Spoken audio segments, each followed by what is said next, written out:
How you guys doing today? Jason A. Kuhn here, giving you a Fight the Deception with Christian Perception news brief for February 18th, 2014. We got a lot of news today. With a little time, we'll jump into it here at GOPDailyDose.com. Admiral claims Obama conspired with America's enemies to stage a phony scandal to kidnap Chris Stevens. It's even worse than we previously thought. A retired four-star admiral is now claiming that Barack Obama intentionally conspired with America's enemies to stage a bogus attack and the kidnapping of an American ambassador so he could, quote, negotiate the release of a, quote, hostage and bolster his mediocre approval ratings just prior to the election. On Lou Dobbs, retired four-star Admiral James Lyons said, quote, the attack on the American consulate in Benghazi was the result of a bungled abduction attempt, the first stage of an international prisoner exchange that would have ensured the release of Omar Abdul Rahman, the blind sheik, unquote. But something went horribly wrong with Obama's October surprise. Although the Obama administration intentionally gutted security at the consulate prior to the staged kidnapping, former Navy SEALs Tyrone Woods and Glenn Doherty disobeyed direct orders to stand down, saved American lives, single-handedly killed scores of attackers, and the attackers, believing that Obama had betrayed them, tortured Ambassador Chris Stevens and dragged his body through the streets. It's clear Benghazi Gate is only a small piece of a much larger operation, an attempt to conceal what the New American calls, quote, the Obama administration's full role in helping violent jihadists and self-styled al-Qaeda terrorists, unquote. Let's move on to a correlated article here at WashingtonTimes.com. The tangled web of words that al-Qaeda has become. Was it an al-Qaeda core, an al-Qaeda prime, or an al-Qaeda central, or was it an al-Qaeda affiliate, or an al-Qaeda linked or an al-Qaeda inspired group, or was it just al-Qaeda?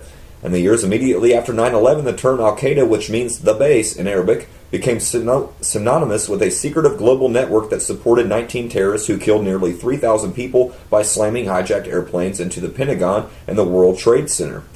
Can you say September surprise? Today, the distinction is not so black and white. With the original notion of al-Qaeda being eclipsed by a generation of extremist activity from North Africa to the Middle East, debate is raging over the correct terminology to describe the terrorist threat that has shaped so much of American foreign policy over the past 13 years. U.S. intelligence officials blame politicians on both sides of the aisle, including the Democratic White House, which seeks credit for defeating al-Qaeda, and the Republican-led House, which blames the president for claiming victory prematurely. But even within the intelligence community, where few mantras are more sacred than that of a flying above politics, the definition of bona fide al-Qaeda actively around the world has become blurred. A U.S. official recently told the Washington Times, quote, no one has yet done justice to the complicated narrative that has become of al-Qaeda and how it has become such a sticking point politically in Washington, unquote, said the official. Quote, we as Americans are too loose with the term al-Qaeda, unquote, and, quote, loose narratives aren't helpful. The situation frustrates some longtime leaders of the U.S. intelligence community who say al-Qaeda is much as a movement as it is any single group or a patchwork of groups with varying immediate goals and degrees of connectivity.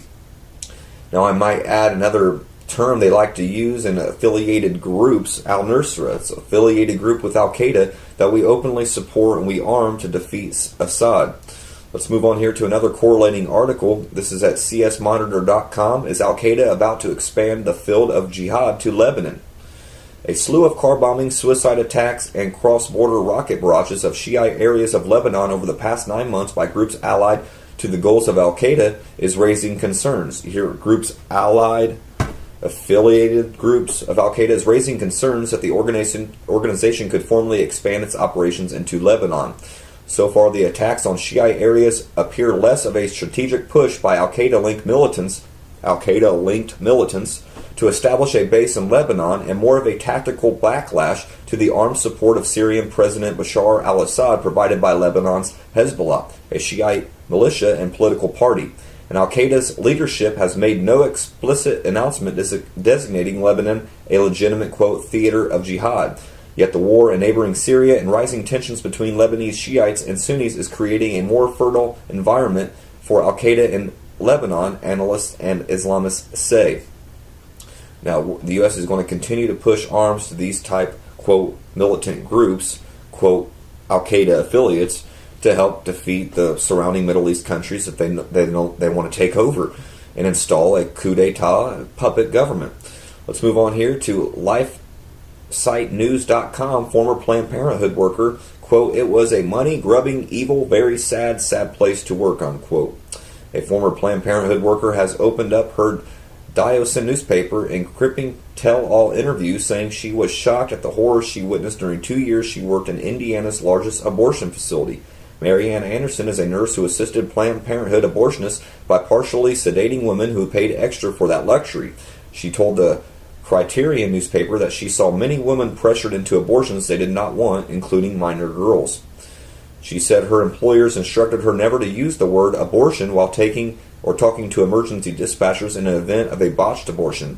Quote, when we had to call 911 for an ambulance, we were told never to say the word abortion because they don't want that broadcast, unquote, said Anderson. They, quote, they knew that the calls were recorded and could be made public. Anderson said the overall experience of working for Planned Parenthood was, quote, absolutely miserable, unquote. Quote, it was a money-grubbing, evil, very sad place to work, unquote. She said, quote, I was always getting in trouble for talking too long to the girls, asking if they were sure they wanted to do this, unquote. Quote, you have to have so many abortions a month to stay open, unquote, Anderson said. Quote, in our meetings they tell us if abortions are down, you could get sent home early and not get as many hours, unquote. According to Anderson, Planned Parenthood's greed didn't stop at abortion. Quote, they would allow girls to have ultrasounds that were obviously way too far along for a legal abortion, unquote, Anderson said. Quote, if they wanted to be seen, you just put them through, no problem, unquote. Her employers told her, quote, just taking advantage to make money. Anderson finally escaped her job at Planned Parenthood with assistance from Abby Johnson, a former Planned Parenthood director who runs the charity And Then There Were None, which is dedicated to helping abortion clinic workers leave the industry. After reading Johnson's book, Unplanned, Anderson reached out to Johnson via social media and told her she wanted to get out. Let's move on to a correlating article here at truthalliance.net. Bill Gates reproducing Nazi biological warfare experiments. It has been revealed through a recent release of documents that Nazi scientists were researching how to use mosquitoes as biological dispersion agents. Quote, but in an article for the science journal Endeavor, Klaus Reinhardt says protocols kept by the head of the Institute allow no other conclusion that the Institute also pursued research into biological warfare. In 1944, scientists examined different types of mosquitoes for their lifespans in order to establish whether they could be kept alive long enough to be transported from a breeding lab to a drop-off point. At the end of the trials, the director of the Institute recommended a particular type of Anopheles mosquito, a genus well known for its capacity to transmit malaria to humans, unquote. That's from The Guardian. Consequently, Bill Gates has been funding research into the very thing by putting money into the genetic manipulation of mosquitoes to deliver bioagents.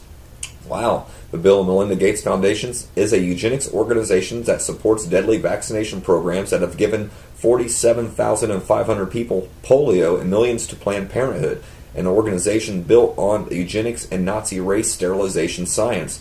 There is something very disconcerting with the world when a billionaire known for funding mass vaccination programs with horribly crippling results and also has major family ties to Planned Parenthood, a company that has known racist eugenics roots, tries to resurrect Nazi biological war experiments under the guise of philanthropy towards the third world.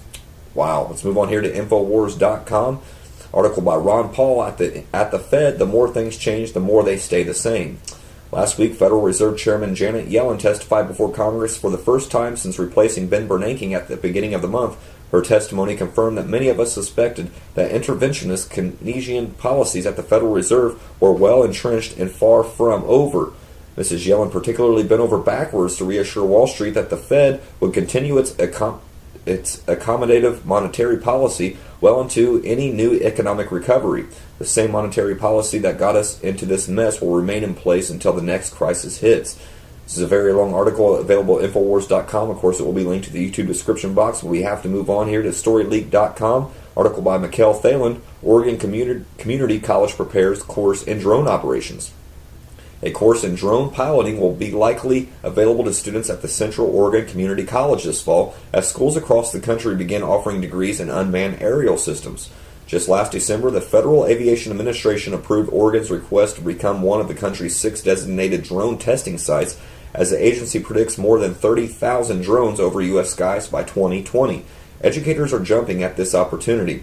Quote, this could be one of the next biggest opportunities for employment here in the future, unquote, COCC Aviation Program Coordinator Carl Baldessari told KTVZ News. Commercial drone use will give students hands-on experience in the field as well as in the college's UAV simulation lab, which is currently awaiting approval. Quote, our intent is to include actual launches and recoveries and take our students out locally, unquote, Baldassari said. Wow, let's move back here to Infowars.com, an article by Paul Joseph Watson. Another J.P. Morgan banker leaps to his death. Yet another banker has committed suicide, with a J.P. Morgan Forex trader leaping to his death from a top of the firm's Chater House headquarters in Hong Kong.